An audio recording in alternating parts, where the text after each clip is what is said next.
Okay, good morning, good afternoon, good evening, wherever you are in the world. My name is Claire Bradley, and I am the Director of Irish Studies here at the International Institute of Genealogical Studies. Our website is genealogicalstudies.com, and this is the April 2025 virtual meeting for our Irish students. Before I start into today's topic, does anyone have any questions or comments about current coursework that they wanted to raise with me? No? Okay, great. Just going to be letting people in as we work. So today what I wanted to do was a review of the refresh of one of the most important websites that we use for Irish genealogy. And that is, of course, irishgenealogy.ie. So first, just a reminder of what this website is and what it has.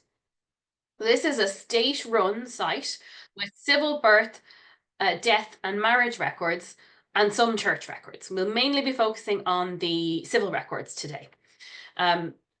This site is free to use. You don't need to register an account. You don't need to do anything other than log on to it to access it. And there are, in Ireland, birth, death and marriage records are public records, which means anybody can access them. You don't need to be related to the person in any way. However, on the online version of this, for this information, they did have to put data protection parameters in place for recent life events. And so this means that there are no births under 100 years ago, there are no marriages under 75 years, and there are no deaths under 50 years. And this is something I see people asking all the time on social media. Oh, I'm looking for so-and-so's birth and I can't find it. And then someone says, well, when was it? And they say, well, we think it was in 1937. And then we say, of course, you're not going to find it on this site because that's under 100 years ago. Every year it is updated to add an extra year of records onto the end of each of these categories. The time of year that happens is variable. But generally speaking, it has happened by this time of the year, and I'm happy to say that they have added the extra year at this stage. So what's there at present in April 2025 is births up to the end of 1924, marriages up to the end of 1949, and deaths up to the end of 1974.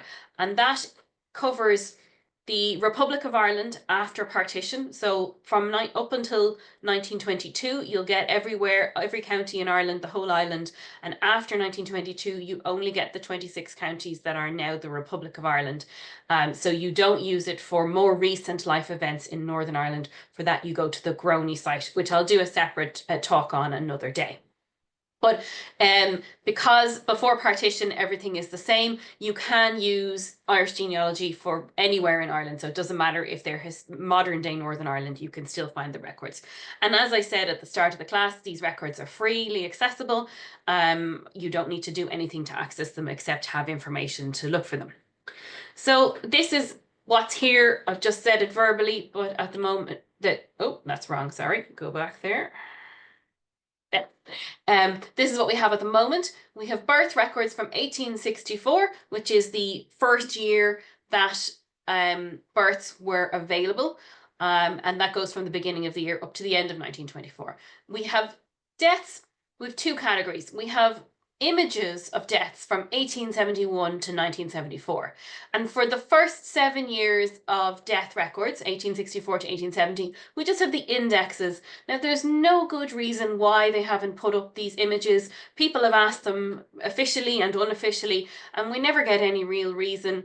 The General Register Office, who are in charge of civil registration, have blamed the Department of the government who runs irishgenealogy.ie for this, and the Department of the government has blamed the GRO. So there's no real answer to it. If you are lucky enough to be near the Family Search Library in Salt Lake City, you can access these earlier deaths on microfilm. They are there. And then for marriages, we have two categories as well.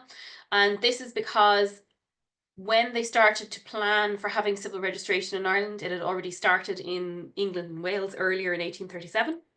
But the Catholic Church didn't want to get on board with this new registration system. They saw the state interfering with what they felt was their purview. and they didn't want the administrative hassle. To be fair to them, there probably was quite a lot of administrative hassle because the priest was now obliged to register all the marriages that took place in his church. So for the first, oh, that's a wrong date. I'm sorry. 1 second. In marriages 1845 to 1949. No, that's right. Sorry, I misread it for a second.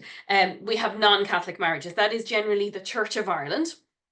And then all marriages, including Catholics and everybody, every other category, goes from 1864 up to the end of 1949. So on the civil registration, there's a few things to point out. I've said here 1924. There are people who were born before 1924 whose birth was registered late.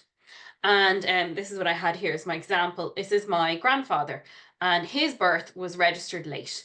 It was actually not registered until 1988 when he tried to claim the old age pension. And when I searched for him on Irish Genealogy, and we're going to go over and do some demos now in a minute, this comes up, and this is correct. This is his correct date of birth, his correct mother's birth surname. But when I try to access that record, it doesn't show me it. And that it comes up with an image that says not found. And that's because his birth was registered late, and they can't show you a page from the 1988 register because all of those people obviously were not born in 1922. He's almost certainly the only person on the page who was 66 when he was registered. But it does show in the URL at the top of the page that his birth was registered in 1988. And I have another video on my own YouTube channel that shows that in more detail if you're interested. So this is just a clue. If someone's birth was registered late, if you check the URL when you find them in the index, it will show you what year they were registered.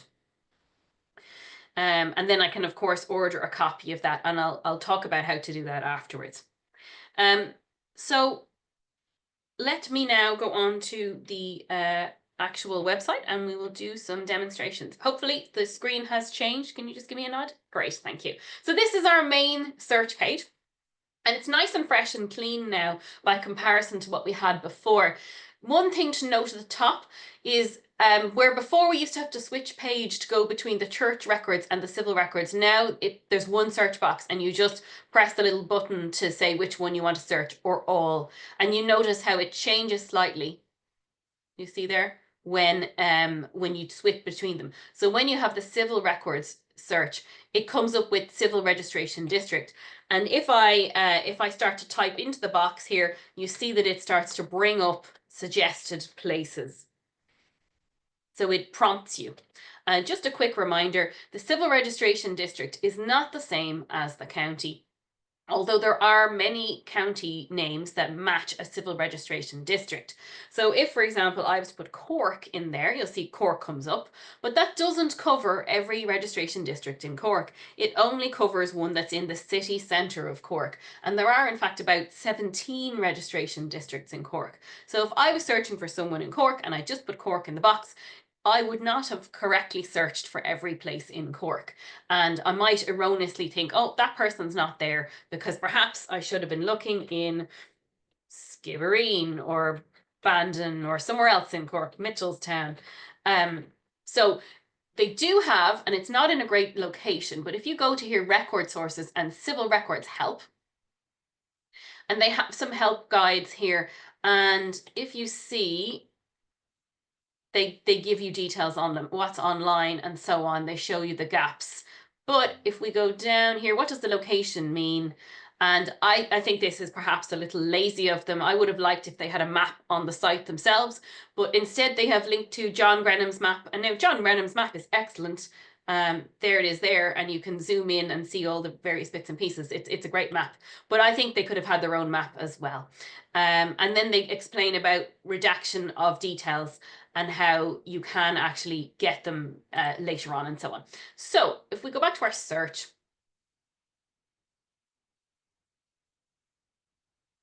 now, few points. I'm not going to put in a first name in this instance because I want to just show everything that it comes up with. And one little tip, having said that the county doesn't match the registration district, if you put in Dublin, it will show you Dublin North and Dublin South, and what later on merged into just being Dublin. And that is the main registration district for Dublin City. Now, if you're in the North County of Dublin, up near where the airport is, if you know sort of the Fingal area, you need to use the Balrotherry registration district. And if you're down in Blackrock or Dunleary and the South County, you need to use Rathdown. But for most time, for Dublin, you're just going to put Dublin in. And I'm going to here a couple of points. You now must select one option or all the options, where previously you didn't have to tick a box. You now have to tick at least one, and it prompts you if you don't. And you can put in a year range or not. Now, I'm going to put in 1900 to 1924 for a very specific reason. And we'll just click on the search to get that result. Now, there's thousands of people with Cullen, and I deliberately picked that on purpose. But I want to show you here, it is automatically, on the left-hand side, we get some filters. So it's saying we can sort by just Dublin or Dublin South. Now, notice that Dublin North isn't there. It should be. This is still a bit of a kink that needs to be ironed out. And it's initially sorting them by relevance, but you can change that to date, which is the same as on the old site. And then they give you a vast array of records per page. I don't know why they've bothered with putting 10 and 20, to be honest. I'd like it to default to a bigger number, but at the moment it's defaulting to 10. So if I change that, it then refreshes the page and shows me 100 per page.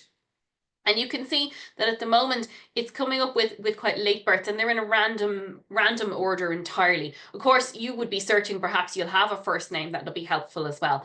And you can see here that it also brought up people whose mother's birth name is Cullen. So in this case, this girl here, her mother's name is Cullen as well as her own name. Now that might indicate that her parents were not married and she might have no father's name listed.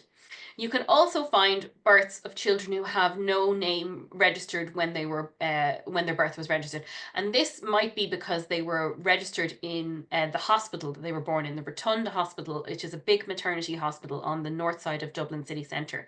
They were responsible for registering births in this period, and whether it was through laziness or speed, they would usually just go to the registration office and say, Thomas and Mary have had a baby, it's a girl, we don't know what it's called.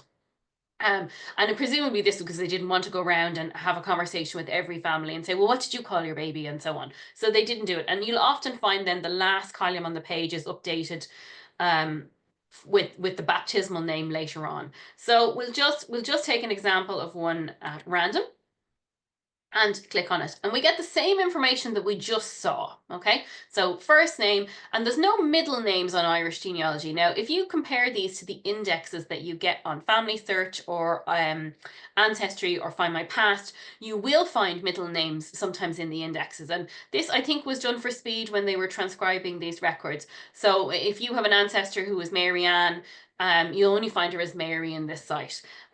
The precise date of birth is in the index in this period, and so is the mother's name. Before 1900, the mother's name is not in the index, although you do occasionally find one, perhaps where something had to be changed on the birth certificate and it's been amended and they've added it in.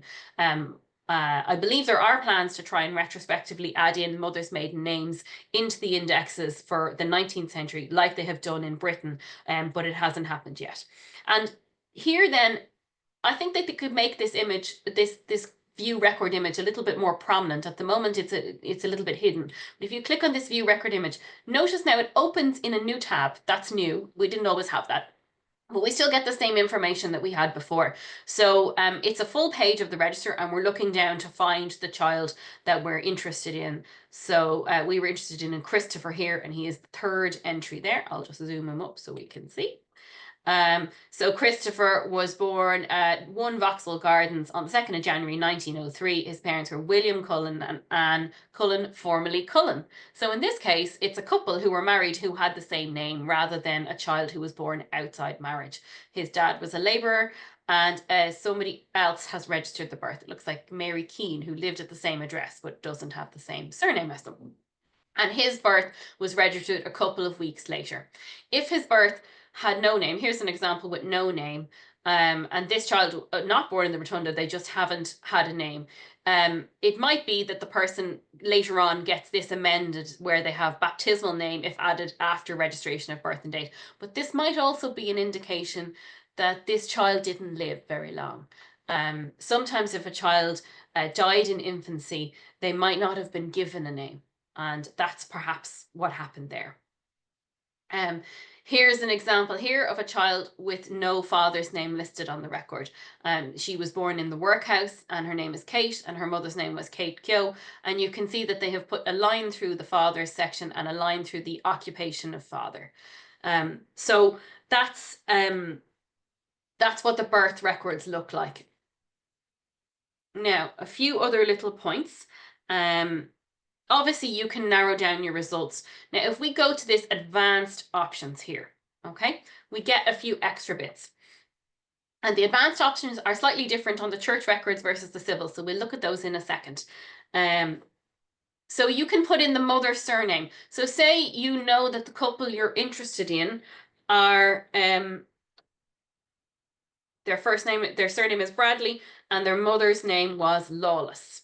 Okay, we can just say, show me this, and we'll click on that in a second, search. And we get a list of people who matched that pattern. So we had that before, it's the same as it was before. And I do find that this second search box where you're putting in a subsequent surname doesn't have sound X in it. So if you are looking at a name that has a variable spelling for the mother's surname, you should try the other spellings of that name as well, just in case, because it might. And it also won't pick up anything where there's been a typo in the transcription, of course. So that search still works very nicely, but it won't work in the 19th century when we don't have the mother's name in the index. Now, say we're looking at a marriage instead, and we want to find a couple, and we know already some of the information. So we might know the spouse's whole name, or we might know their first name perhaps. So say I'm looking for a Thomas Riley, and I know that his wife was called Mary, but I don't know what her surname was. I can try it like this, and it will give me a list. I can also go back and I can just put in the surname as well. But remember, the surname also complies with that, doesn't have the sound X in it. So you do want to try the variants there. But notice here, I did a search for someone called Riley, where Thomas Riley, where the wife's name was Mary, and it's brought up all kinds of random things that don't seem to match those. But they do on some level match them. So here it's found me a Mary Riley and a Thomas Trainer. Now that's not what I'm interested in, but what I'm finding from this search is that it's just taken those first names and this surname and it said, oh, we'll just throw everything in there that helps you, which is not necessarily helpful because that's not what I wanted in this case. But just to be aware of that.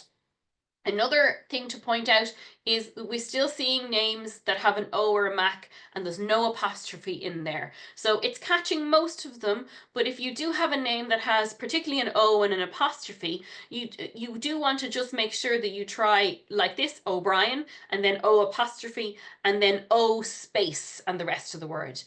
Just to make sure that you're not missing something that has been transcribed in the non-standard way.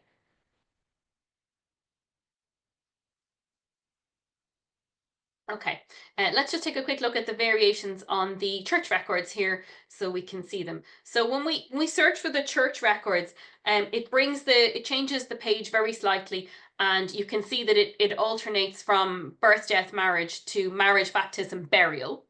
And then in the advanced options, it says specifically birth records only for the mother's surname, age at death, burial, and death records only. And of course, not all burial records have an age in them, but there is this other recorded persons.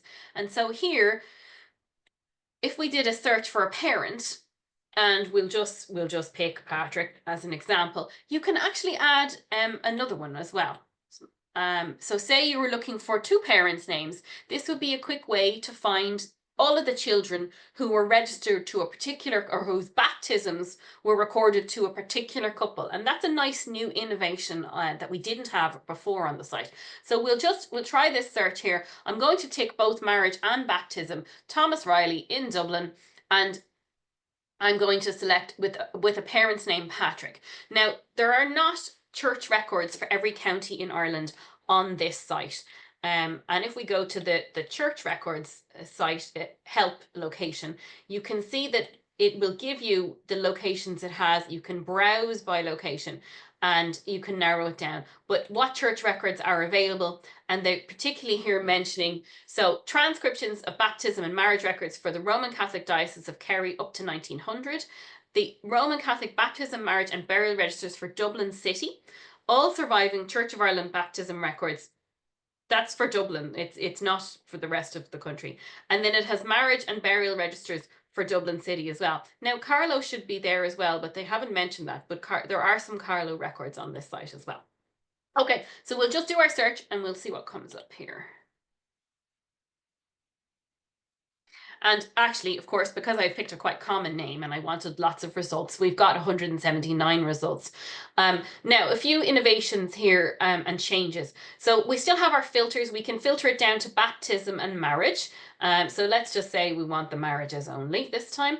And here we can click on the little arrow beside the church name, COI being Church of Ireland, RC being Roman Catholic. But this is not working properly at the moment because here it's saying that there's two churches where there's information. But even if just a cursory look here, we can see St. Andrew's, we can see St. Mary's the Pro Cathedral, we can see all sorts of places, Harrington Street. So this filter isn't working properly at the moment, and I hope that they're going to fix that. And then it also used to be that you could filter by decade on the time periods, and now we can only filter by century, which is a fairly useless innovation, to be honest. And we can still sort by date. We can still sort by a number of extra results if we want. Another thing that's changed here is that we used to, when we hovered over the information on the church record site, it used to do a pop-up. It doesn't do that pop-up now, unfortunately. And that's a little frustrating because it does mean that you have to click on everything to see the full information. And so, but it is a nice fresh look when we get into it. So in this case, it's John Riley of Baldonnel and Mary Kenny from Clondalkin, who married in Clondalkin Parish. And John Riley, Mary Kenny get the same information, parents' names, witnesses, and they haven't put the references in for where they got this from. But this is one of the ones where they've never had an image on irishgenealogy.ie. And there are some parish records that they've never had images for. I think of off the top of my head, St. Mickens is another one. But what they have done now is they now are saying the church register page hasn't been imaged yet on this site, but the National Library has digitized microfilm copies of the parish registers and they link to it. Now, they're not linking directly to the parish. You're going to have to do the search again on this site, but they are at least telling people who don't know that you can go and get this information somewhere else. And because we have the precise date and the parish, it's not going to take very long to find the image that goes with that. And of course, you always want to check the image if you can, because there may well be more information we want to compare and make sure the transcription is done correctly. In this case, it seems like the church wasn't recording the mother's birth names, but we want to be sure that that's the way it was and not just an error on the part of the transcriber. So that is a little change in the way we look at the church records on this site. It's a little bit slower than it was, but you still can, when you're looking at baptisms, you still can do what you always did, which is you can still find people who are in the sponsor column. You can still find, if you tick the marriage one, it brings up the witness one. So you still can find and search for people in those categories, which is great. Not all sites allow you to search by those secondary people categories. So I do like that change. So it's not a perfect site at the moment, but it is coming along nicely. Let me swap back to my slides for a second, and then we will just a couple of other points that I have mentioned. So there's still no images for the deaths in 1864 to 1870. I mentioned that already. Another thing I found when I was doing searches was if you search for the two registration districts, Carrick-on-Shannon and Carrick-on-Suir, you get results for both of them in your search, and there's not a way to filter them down at the moment. And I have reported that error, so I'm hoping that's going to be an easy fix for them. It hasn't been done yet.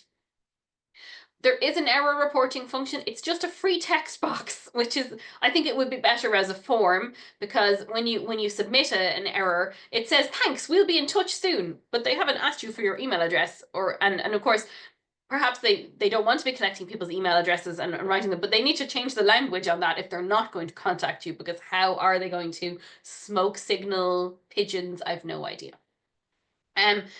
The advanced options in the civil records category, if you go back on the browser, if you're doing a load of searches at the same, the advanced options, what you've put into them doesn't stay in place. It doesn't remember it. So you're going to have to retype those in again, which is a little annoying.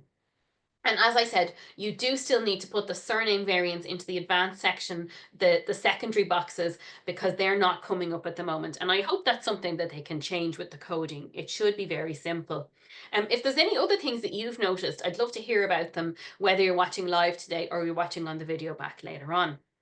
Now, I did just mention, because of course it's not on Irish Genealogy, but just because it comes up, just to mention how to order the records outside the cut-off times. So the data protection cut-offs, as I said, 100 years for births, 75 years for marriages, 50 years for deaths. Now, there are indexes for the Republic up to 1958, or for the end of 1921 for Northern Ireland, on Family Search, Ancestry, and Find My Past. So you can find the references for events that are not indexed on Irish Genealogy for births and marriages on the indexes. The death indexes are now eclipsed by what's on Irish Genealogy because they go much past 1958.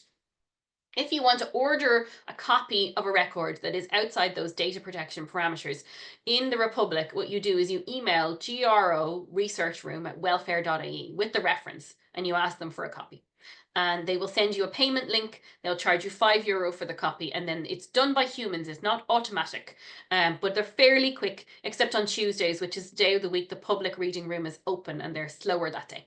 If it's Northern Ireland, so if you're searching outside those parameters, and Northern Ireland has more or less the same cut-offs on their Groney site, you can use Groney up to the cut-off points, and searches are free. Copies of records are £2.50 sterling, and you get them automatically. That is automated. If it is a record that is outside the cut-off point, as in, so say you want to get someone's birth from 1970, then you have to go to Groney, or you have to get someone to go to Groney for you. There isn't a way to order that in the same way as we have in the Republic. So we have a couple of minutes left for questions. I'm going to stop the screen share in a second, but just here are the contact details for me and the school. And I want to thank you for coming to today's class, which of course was presented by the International Institute of Genealogical Studies. And you can find us at genealogicalstudies.com. I'm going to stop the screen share now, and we're going to have time for a couple of questions and comments. Okay, has anyone been using this site? Has anyone found anything that I didn't mention there, or something you wanted to bring up? Thanks, Claire. That was so useful. I feel more optimistic about my searches, my upcoming searches there now. Great. I'm glad to hear it. I mean, this obviously has been out for a few weeks, but I wanted to wait until things had bedded in. Like, some of the issues that I noticed in the initial period now have been fixed, so I haven't mentioned those today. But, you know, it's a work in progress. As I said, I just emailed them some more feedback this week, so hopefully they'll respond to that. And it's pretty good. I mean, considering that they're giving all of this away for free, and they didn't have to, I continue to be amazed that they gave it away for free. So we won't complain too much about it. Does anyone else have any? Has anyone else used it yet? Any other experiences of it? No. Okay. Well, that is it for today. Oh, Kathy, you got something? I was just going to say I actually was using it just this morning. So yeah, great. Once you get used to it, it feels like the same, you know. It does. It just, we all, as humans, we all hate when things change, and it just takes a little bit of time to get used to it. But I'm now using it obviously daily with my work, and I'm happy enough with it. There's still some things. Yeah. Other questions? Yes. I wondered, has there been any talk about putting in the district for it? You know, because that would really save me time. You know, the sub-district. Sub-district, yeah.